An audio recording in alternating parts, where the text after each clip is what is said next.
The conflicts between the Slaga Empire and the Species Council came to a boiling point roughly 2 decades before humanity even realized that there was other species in the universe. This war had been going on for a long, long time, finally reaching a boiling point around the time that humanity was reached out to. It seemed as though the Slaga Empire had, along with its allies, begun to condense its forces and want to reach out beyond its own territory. They began to strike out to other species, taking world and satellite as it went. Though they had a lot of issues doing this, as many species do not like being extinguished or enslaved.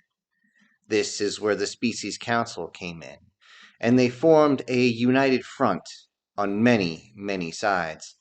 As it turns out, being a three-dimensional battlefield has a whole new meaning once you start looking at planets and gravity fields and things of that nature. In response to this, the Slaga Empire decided that they would try and consolidate their forces for another push, and for that they would need something they had been building. They had been building a battleship, one that could take down almost the entirety of the Species Council's fleet without much problem at all. This battleship had the largest cannons, which meant it could reach out farther and faster and strike more accurately than any other of its time. It was amazing to see. Many of the recon flights saw the sheer scope of this ship and simply shuddered at it. Not only that, it was completely covered with all sorts of armor, all sorts of weaponry. It looked as though it was designed by humans, which became a running gag once humanity shown what type of ships they used to have on their own planet. Many of humanity saw this and immediately started getting a strange look in their eyes. But they were told to stay out of the fighting as they did not have anything to contribute at all, except for maybe some logistical support as they immediately started harvesting their own asteroid field, their own org cloud, and of course their own gas giants to sell to the Galactic Council species without even batting an eye. This made them very wealthy very quickly. However, humanity only wanted technology. And as a joke, just because the Species Council did not trust the new member, they gave them old designs, which, of course, humanity tried to adapt, but it was going to take some time. And time turned out to not be on the Council's side. The Council started freaking out when they realized that the battleship was going to be let loose from its harbor, and it was going to reach out into the ether, reach around the long way to try and get into the fighting itself. It couldn't go directly, as the Council ships would simply swarm in and take the battleship down, and they needed this ship. It should be noted that battleships now left off a certain electromagnetic field that made it impossible to target them. However, it also made it impossible for the battleship to target anything using electronic measures. Even their own radar and LiDAR was very limited due to this, and this would make things sporting for everyone involved. As once a battleship entered into any type of sector, immediately all the sensors started acting funny. They would miss out the beeps, the sweeps, and the creeps all over the place. And everyone would know there was a battleship, but they would have to go and search for it. And while that was going on, the battleship itself could fire without any issues.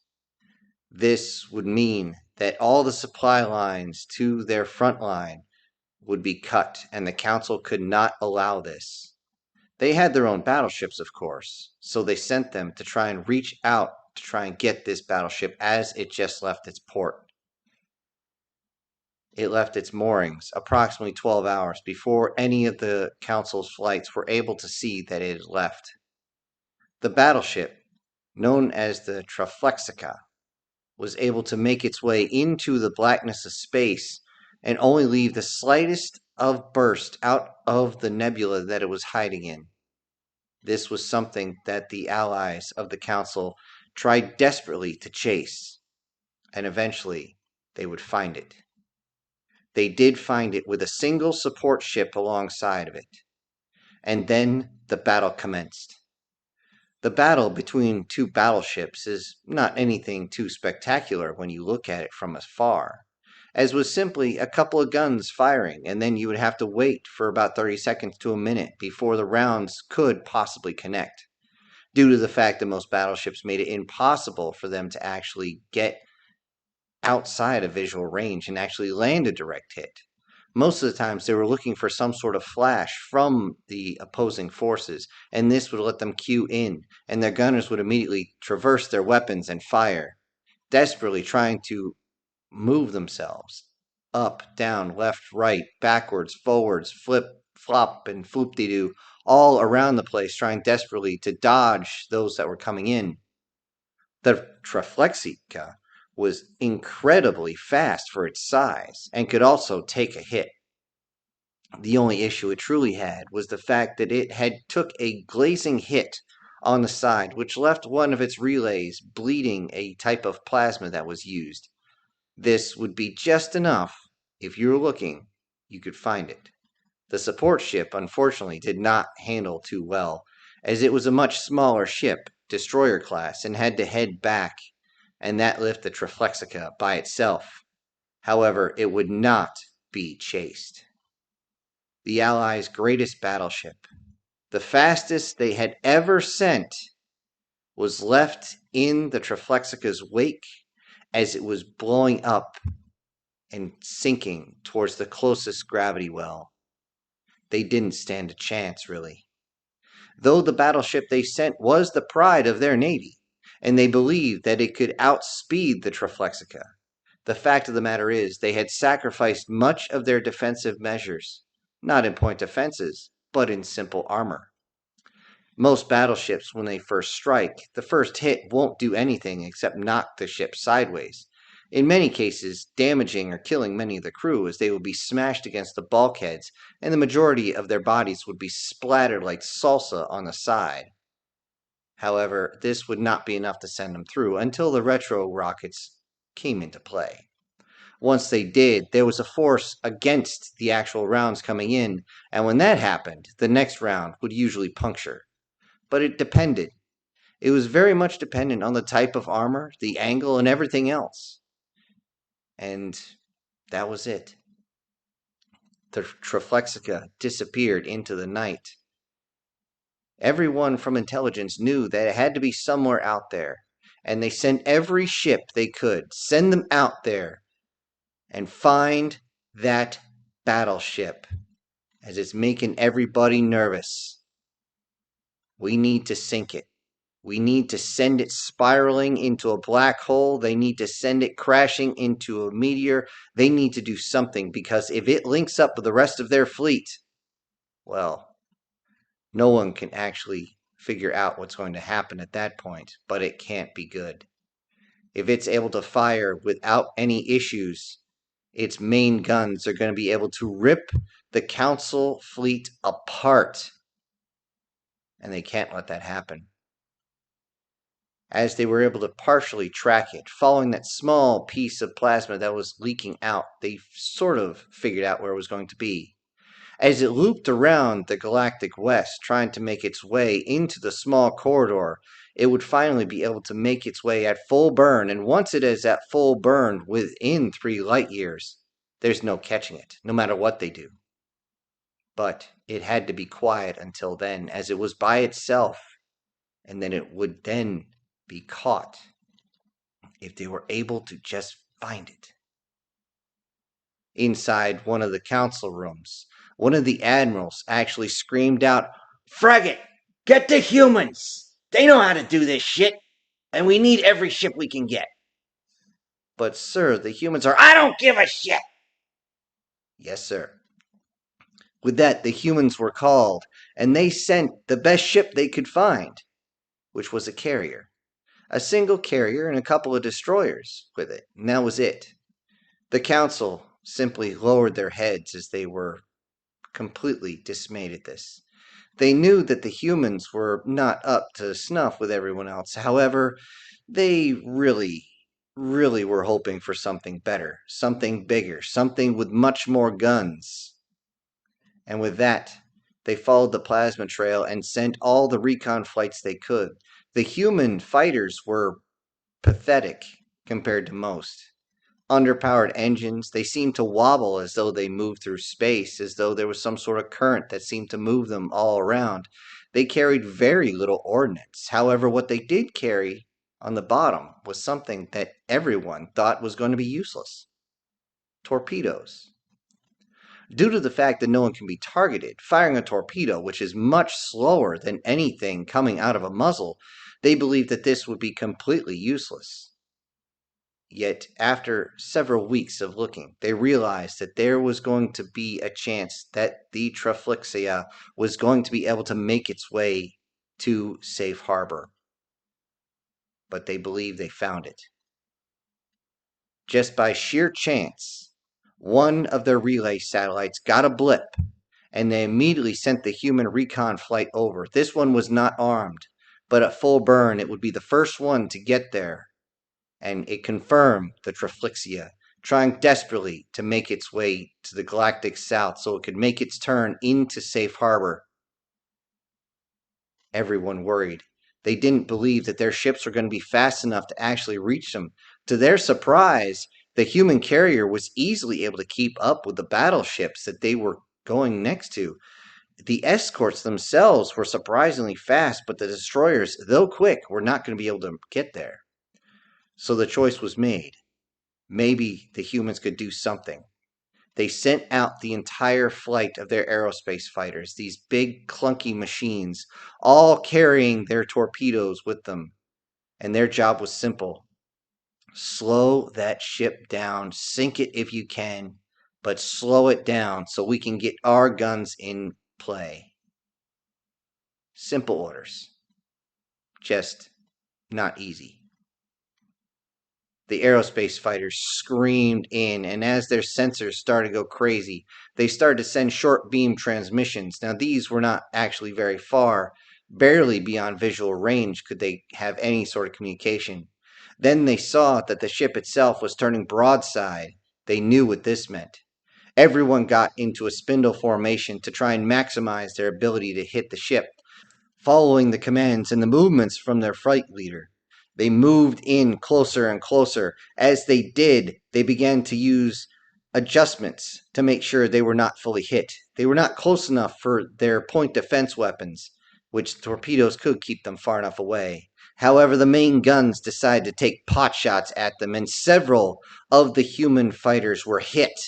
Some of them spiraling out as their support engines and stabilizers could not keep up with the force. Many of them you could see inside the cockpit as the human body was simply shredded from the G-forces inside. They simply spun away into the blackness of space. One or two others were direct hits. One even claimed that when the energy blast fired the projectile past them, it somehow had scraped the bottom of their fighter, and it was a good thing they were inside an environmental suit, or they would have been sucked out into space, as there was nothing underneath him anymore.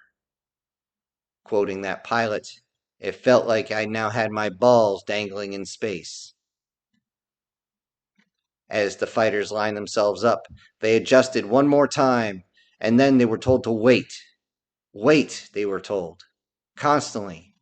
The gunner was trying desperately to get any type of bead on the battleship as they were getting closer and closer. Finally, he adjusted himself sideways towards the edge of the cockpit and seemed to be lining his aircraft, his aerospace fighter, up with the side of the vessel itself.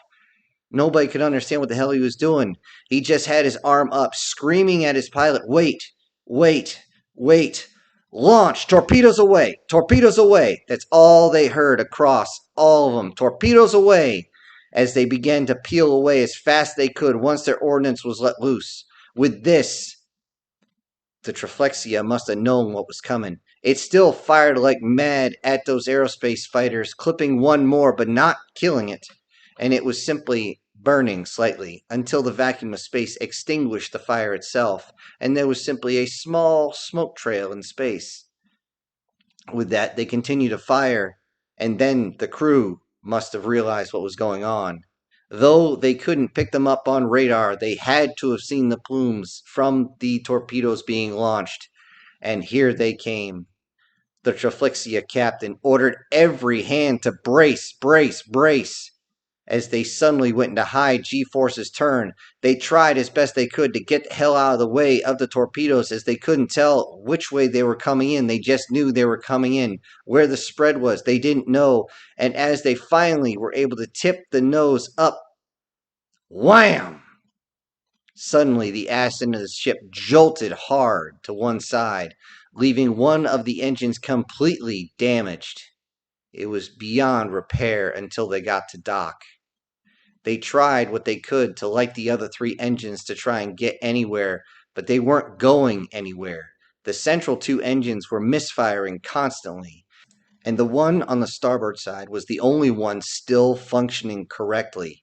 Now, since they couldn't adjust anything and they couldn't figure out how to get the central engines up and running, at least not in time, they were going in a circle. In other words, they were going nowhere and really fast. They had no way to adjust themselves. And that is when the council ships realized what was going on. As the aerospace fighters began to dock, relaying as much information as they could, they relayed that they had got one hit, a single hit. And the council admiral actually responded with, "That was all? You humans are useless." With that, the human carrier actually cut its engines and slowly let himself drift. They simply slowed down as they were no longer in full burn. They were not collecting any more speed. And the battleships and destroyers simply went away, but the human ships waited. The response was simple. Useless? Fuck you. They got the rest of their aerospace fighters and simply turned back to their own home world and sent themselves away. What they did not know is that the Council battleships, destroyers, and all others had finally caught up to the Triflexia, and now it was party time. Everyone looked at that massive ship and realized that this was not going to be a simple ship to take down. However, its flight path was simple. It couldn't turn any other way. It couldn't adjust itself except for shuddering a little bit. That was all. They could not get themselves out of the way of the incoming rounds. The Triflexia began to fire its main guns, but they came up either short, long, left, right, but they did not connect, not well. They got a couple glazing shots, but that was all. Eventually, the council ships got within optimum range and began to fire, and it didn't take long after 2 or 3 hits before they realized the Triflixia was pretty much done. It continued to fire. They could see many of the crews trying to go out in environmental suits, trying desperately to patch the holes while the battle was taking place. Unremarkable resolve they had. Those sailors deserve all the respect, but it was a losing gambit. Every 30 seconds to a minute, another large caliber round started crashing into the Triflexia, and it would again jerk to one side. Those inside could not keep handling the G-forces like that. Eventually, the Council wanted to take that ship in one piece, but those of the Triflexia were not going to let that happen. By the time they even got close, it was a smoldering wreck, just riddled with holes. And then something truly happened they weren't expecting. The Triflexia crew sent one message: death before dishonor. This was a truly human phrase that the council had not realized that the Konteca had actually picked up. With that, the interior of the ship began to explode in an array of colors, working its way from the engine compartment all the way to the bow, ripping it up but not completely exploding it. And now the Triflexia is nothing but a rotting hulk in space. The armor and the superstructure was able to hold, however, it is extremely warped and ripped apart. It is worth nothing to anyone. Maybe to some scrappers at one point or another, but the Torpedo was now adrift in space, and they will soon enough get caught up in a gravity well out here in the blackness. And they've located that horrible ship and cut it down. It wasn't until later that the council sailors agreed that if it wasn't for the humans' intervention, there wouldn't have been a chance that they would have been able to catch that massive battleship before it linked up with the rest of their fleet. And it took a long time for them to be able to get into that nebula, to even stop the shipyards from even making more vessels. The fact that they were able to separate it from the rest of their empire was trying enough. But now they had a fighting chance. Now they had taken down the true flagship of the Slaga Empire. And when the council finally went back to the human and asked them for aid once again, the humans were hesitant to do so. But when they did, this time they showed up loaded with their guns ready as they brought out 4 different battleships that were faster than the Tlex. Though a little smaller, the guns were much more accurate, and there were more of them. This would be the new age of battleships, and humanity would lead the way. However, the battleships would not be the key to every victory. No. The battleships were simply an escort for something much more dangerous. Carriers. Carriers that had taken down the Tlex, that had caused all this, were now the true danger in space. And any empire, council, or even species who stuck to the old ways would realize very quick something that humans realized a long time ago: adapt or die.